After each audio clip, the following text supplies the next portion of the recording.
John 19. Jesus sentenced to death. Then Pilate had Jesus flogged with a lead-tipped whip. The soldiers wove a crown of thorns and put it on his head, and they put a purple robe on him. "Hail, King of the Jews!" they mocked, as they slapped him across the face. Pilate went outside again and said to the people, "I am going to bring him out to you now, but understand clearly that I find him not guilty." Then Jesus came out wearing the crown of thorns and the purple robe, and Pilate said, "Look, here is the man." When they saw him, the leading priests and temple guards began shouting, "Crucify him! Crucify him!" "Take him yourselves and crucify him," Pilate said. "I find him not guilty." The Jewish leaders replied, "By our law he ought to die because he called himself the Son of God." When Pilate heard this, he was more frightened than ever. He took Jesus back into the headquarters again and asked him, "Where are you from?" But Jesus gave no answer. "Why don't you talk to me?" Pilate demanded. "Don't you realize that I have the power to release you or crucify you?" Then Jesus said, You would have no power over me at all unless it were given to you from above. So the one who handed me over to you has the greater sin." Then Pilate tried to release him, but the Jewish leaders shouted, "If you release this man, you are no friend of Caesar. Anyone who declares himself a king is a rebel against Caesar." When they said this, Pilate brought Jesus out to them again. Then Pilate sat down on the judgment seat on the platform that is called the stone pavement, in Hebrew, Gabbatha. It was now about noon on the day of preparation for the Passover, and Pilate said to the people, "Look, here is your king." "Away with him," they yelled. "Away with him! Crucify him!" "What? Crucify your king?" Pilate asked. "We have no king but Caesar," the leading priest shouted back. Then Pilate turned Jesus over to them to be crucified. The crucifixion. So they took Jesus away, carrying the cross by himself. He went to the place called Place of the Skull, in Hebrew, Golgotha. There they nailed him to the cross. 2 others were crucified with him, one on either side, with Jesus between them. And Pilate posted a sign on the cross that read, "Jesus of Nazareth, the King of the Jews." The place where Jesus was crucified was near the city, and the sign was written in Hebrew, Latin, and Greek, so that many people could read it. Then the leading priests objected and said to Pilate, "Change it from 'the King of the Jews' to 'He said, I am King of the Jews.'" Pilate replied, "No, what I have written, I have written."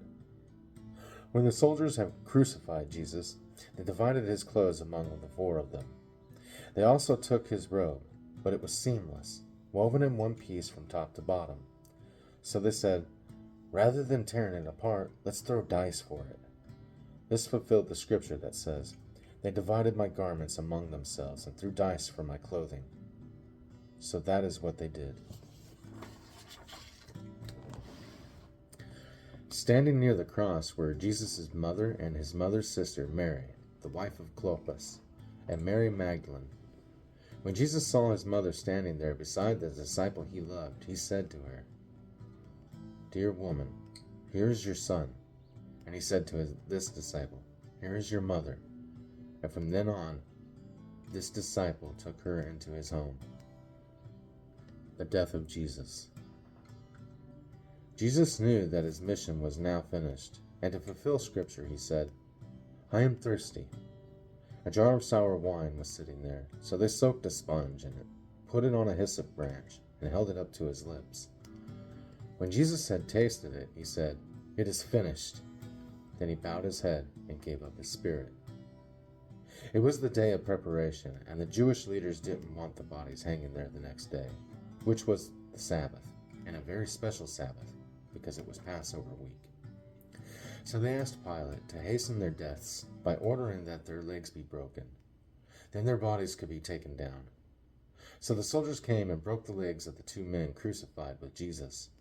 But when they came to Jesus, they saw that he was already dead, so they didn't break his legs.